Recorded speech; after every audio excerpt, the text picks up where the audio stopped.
Why do astronauts taste food differently? Do we actively look for an SOS signal for Betelgeuse? Can we use a nearby black hole as a telescope? And Q&A Plus, what shape will Milkdromeda be and why? All this and more in this question show.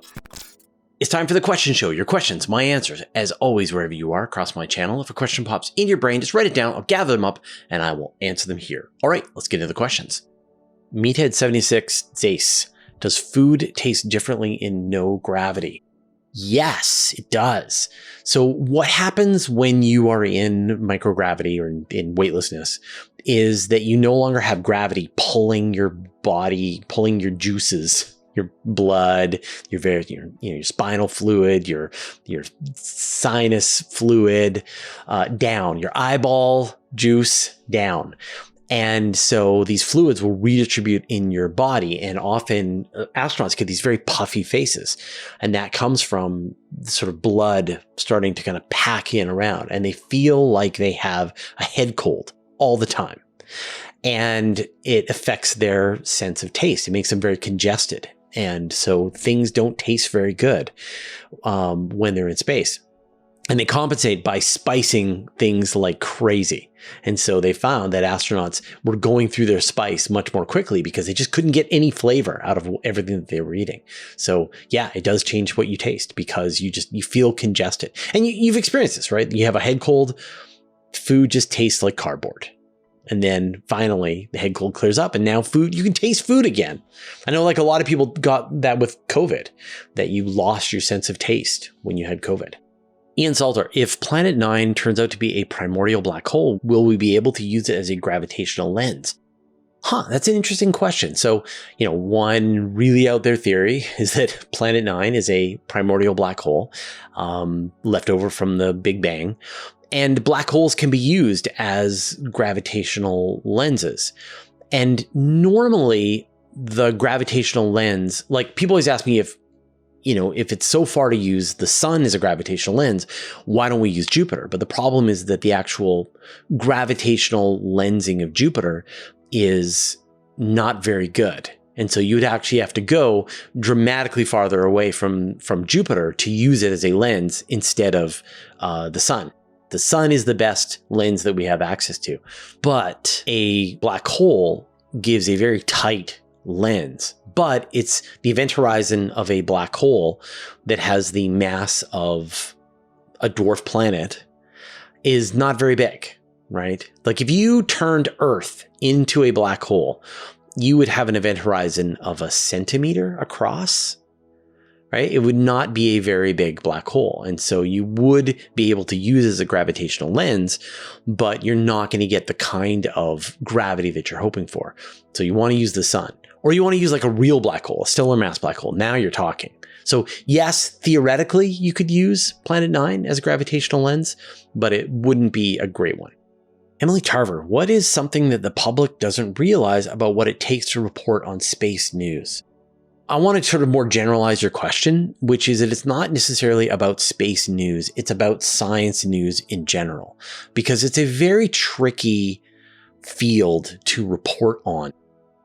Because, we're all quite experienced with, say, health news. You see some TV news where people say, turns out caffeine is bad for you, increases your chance of getting a heart attack. And then a couple of years later, someone says, no, caffeine is good for you. It actually reduces the chances of you having a heart attack. And now you're like, well, what am I supposed to do, right? Am I supposed to drink coffee or not drink coffee? Drink a Coke or not drink a Coke? I don't know what to do. And that's because of all of the fields that are out there, science is the one that is is trying to change its mind, that is trying to constantly update its perspective to match the experiments, to match reality. And that, when you hold a certain belief, and then you are updated with new information about reality, you have to change your beliefs to match reality. And that is not a thing that people do. It's not a thing that people are comfortable doing, right? When you think about people's religion, for example, and you say to them, well, what evidence would it take to prove to you that your religion is incorrect? Or some facet of your religion is, that you're interpreting this incorrectly. And they will say like nothing, right? Like I have faith. This thing is true. Right. And yet, if you ask a scientist, you say, like, what would it take for you to change your perspective on this theory? You'd be like, evidence. Just some new piece of evidence. You know, that if we found a fossil of a squirrel in the Cambrian explosion, right, then that would cause you to severely question the way we understand the theory of evolution. That, okay, this is really weird. And so new evidence has come along, and now this shakes my belief in the state of science. And so a lot of the times, and you see this where, for example, people who are arguing about, say, climate science, and somebody will say, well, back in the 1980s, people thought there was going to be global cooling. Therefore, I can't trust anything that you scientists ever say, right? And yet the whole point is, like, one group of scientists made a study that other scientists were skeptical about, and yet that's used to kind of tarnish the entire field of science, which is ridiculous. Right? You can think about lots of analogies where that wouldn't really hold. And so my challenge as a science journalist, and that's sort of like the more general term of what I am, is how do I communicate the new discoveries, the new theories, the observations with the level of uncertainty that is required, right? That's why we have to use all these weasel words. Scientists have found evidence that there might be a new kind of thing with provisional, maybe some agree, others disagree, you know, so on and so forth, right? Like, it is this really tricky, kind of slippery way that you have to talk about these kinds of discoveries to do them service, to not just say, right, this thing is absolutely sure, right? Because you know that it might not be sure in the future. And people don't like that kind of uncertainty. And so they get very offended. And yet, science is the thing that has given us so many of the wonders of our modern existence, that when we give in to the uncertainty and we are willing to let our beliefs match the bulk of the evidence, we're actually finally able to make progress in this world. That humanity spent millennia, you know, tens of thousands of years just going with their gut, right? That, you know, what are lightning bolts? They're gods throwing bolts at us. Gods are angry. What is a volcano? Gods are angry, right? And you move to this time where we actually have evidence. We build up evidence. We use the scientific method. We figure this stuff out bit by bit, piece by piece, and we change our minds. And I think that being able to communicate to people how it's a good thing to change your mind, to keep an open mind, to be flexible, to wait for new evidence, to adopt it, and hold your beliefs very loosely is a really tricky thing to do. And, you know, for my field, it's relatively easy. You could say astronomers saw a black hole, or astronomers think they saw something that looks like a black hole, took a picture of what they believe is the event horizon of a black hole. Like, it doesn't impact our day-to-day experiences. And so the amount of grief that I get for being a space journalist is very low compared to the amount of grief that the climate reporters get, or the grief that the health reporters get, or nutrition reporters, or any of that kind of stuff. And now it's been very much, you know, it's become a political thing. People are like, right now, some angry person is going to tell me that they're never going to watch my show again because I talk about climate reporting, which is fine. You know, like, this isn't for you. But yeah, I would say that is the challenge. And it is you know, it's like an art form, and it is not a thing that I knew how to do by default, and I've had to learn over time to be able to kind of walk that fine balance between, here's all these cool things that people have found out and think they know, and also here is the uncertainty that we all have to embrace every single day as we want to be able to move forward in our understanding of the world. But on, you know, in general, it works. Matthew Bronson, how do stars get so big? Once fusion starts and there's enough outflow pressure to overcome gravity, it seems that new material could not be pulled in because the outward pressure is too great. That's not the limit on the size of stars. That the stars theoretically could just gather more and more material forever. They could just get bigger and bigger and bigger, and then that would put more sort of temperature and pressure at their core, and they would live shorter lives, and then they would run through all of their material in their cores, and then they would implode and then explode as supernova, and they'd form a black hole. The thing that is the limit to the size of a star is actually how hot the star becomes. So a star like our sun is about 6,000 Kelvin on its surface, 5,700 Kelvin on its surface, while the hottest stars can be millions of Kelvin on their surface. And so there's this incredible high energy radiation coming off of these stars. And so as new material is trying to fall down into the star, it heats up and you get all of this radiation that's pushing it back out. And you get this limit of about 100 times the mass of the sun, that stars can't get bigger than about 100 times the mass of the sun because of the outward heat and light pressure that's coming off of the star.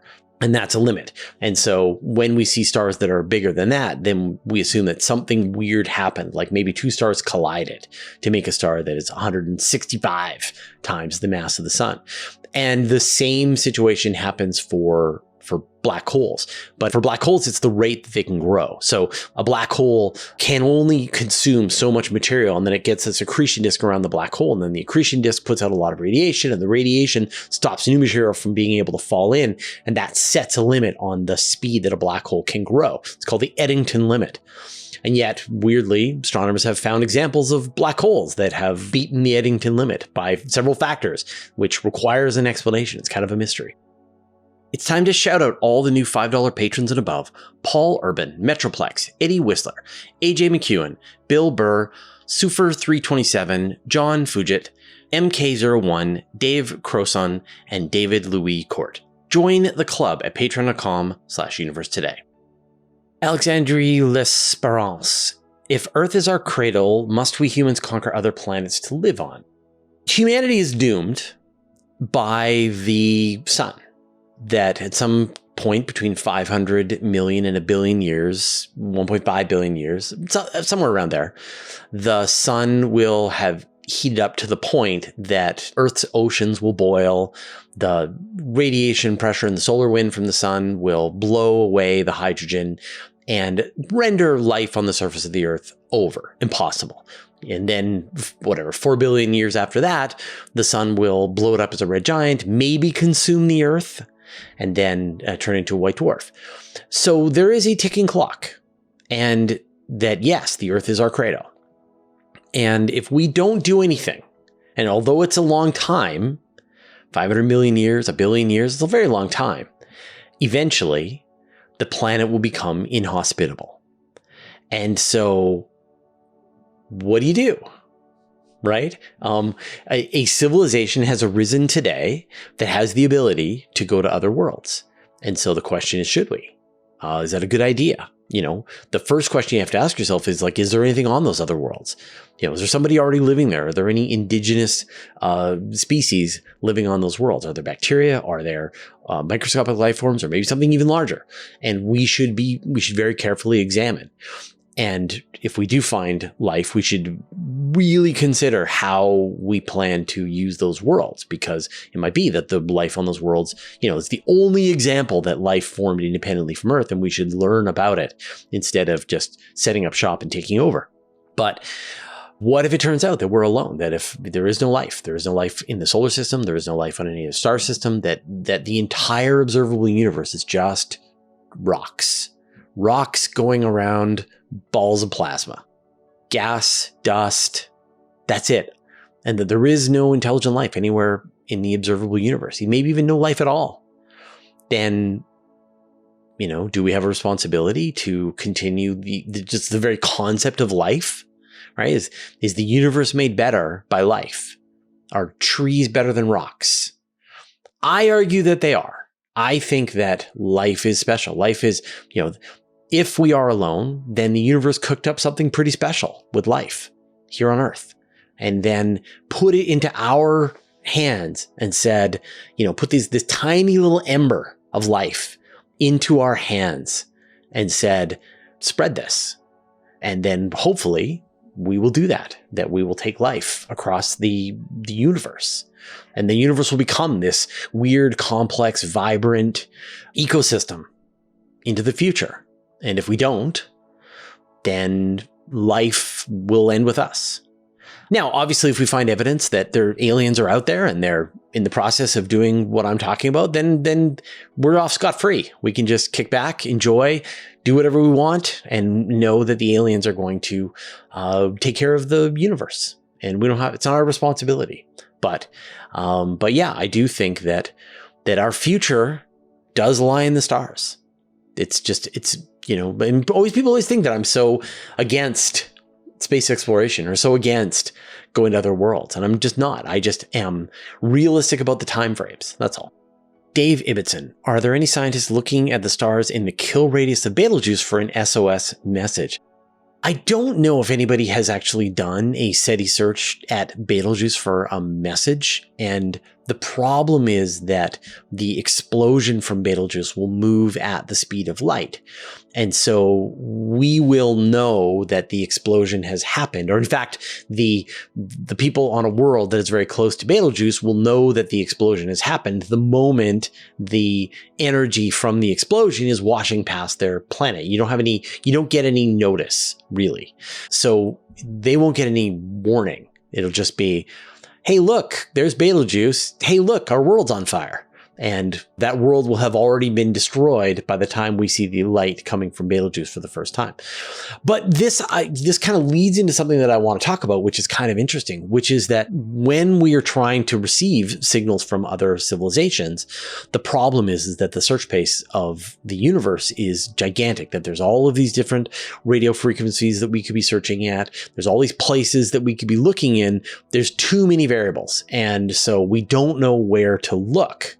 But astronomers have proposed that bright events that are visible across the entire galaxy, across maybe even the entire universe, are the perfect times to try to signal to each other.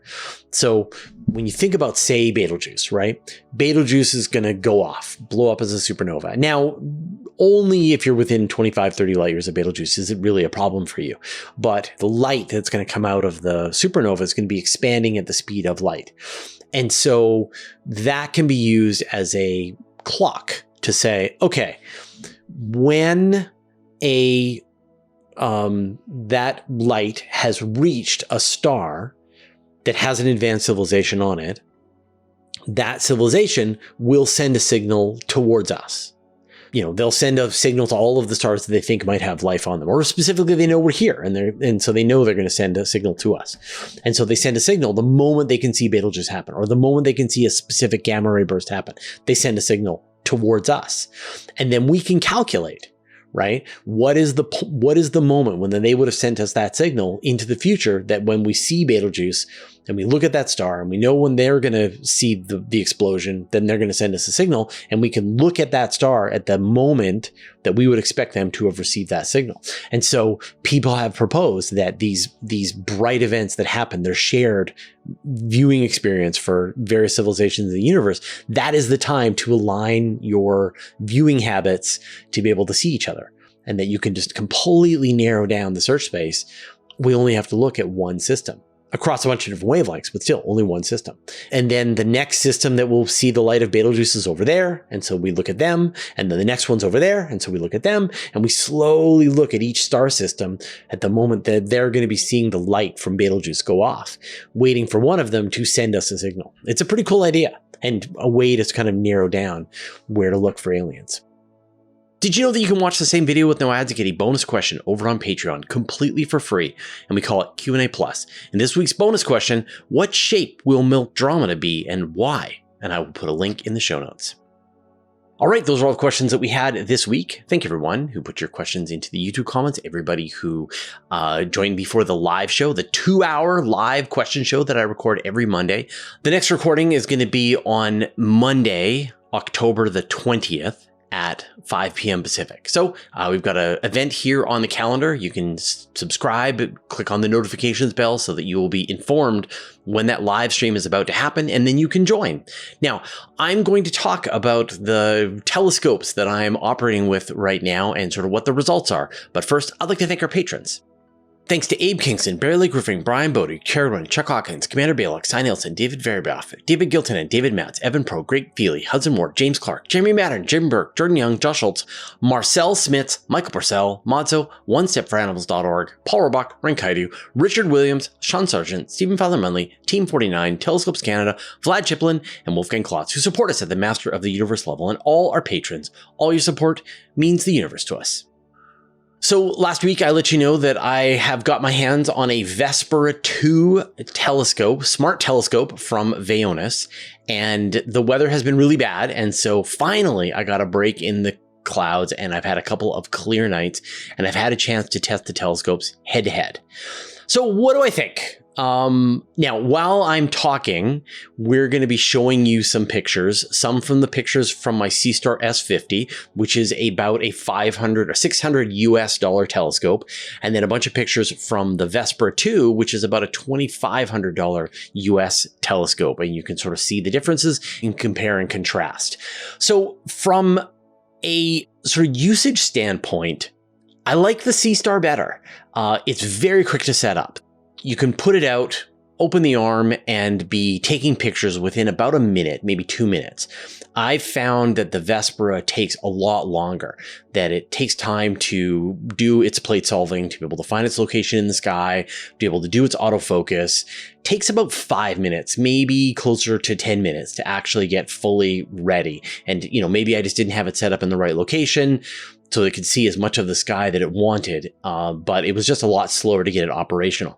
My other big complaint so far with the Vespera is that it doesn't have the ability to just connect to your Wi-Fi network in the way that the Seastar does. So with the Seastar, you connect to it as its own Wi-Fi hotspot once, and then in your app, you put it into a station mode where it's now automatic. Whenever you turn it on, it just automatically connects to your Wi-Fi network, and then you can control it when you're within the Wi-Fi network, and that's perfect because then you can use your phone to look stuff up, or check your email, or check the weather, or whatever you need to do. It doesn't lock down your internet to that one specific location. The Vespera still sets up its own Wi-Fi hotspot, and then you have to connect to the hotspot. And so then you can't use your phone like anything else. It just has to be a controller for your telescope. And the Seastar method is so much better. And so I really hope that Vespera is going to be able to catch up on that. But the biggest thing are the pictures. And the Vespera is a bigger telescope. It is a bigger sensor. It is kind of amazing how those pictures look compared to the ones with the Seastar. And so if you're like purely looking for like what takes a better picture, it's going to be the Vespera, but it's a more expensive telescope. And I am just shocked every day when I use the Seastar, how good the pictures are for how affordable that telescope is and how sort of well developed the software is and how usable the telescope is. So, you can decide which way you want to go right now. But I think if you have more money, go for the smarter, more expensive telescope, if you're willing to be patient and deal with some of the issues that I mentioned to get better pictures. But if you want something that's small and you can take anywhere and is easy to use and very quick, I still really love the Seastar. I'm going to continue giving you updates as I use these telescopes some more. All right, we'll see you next time.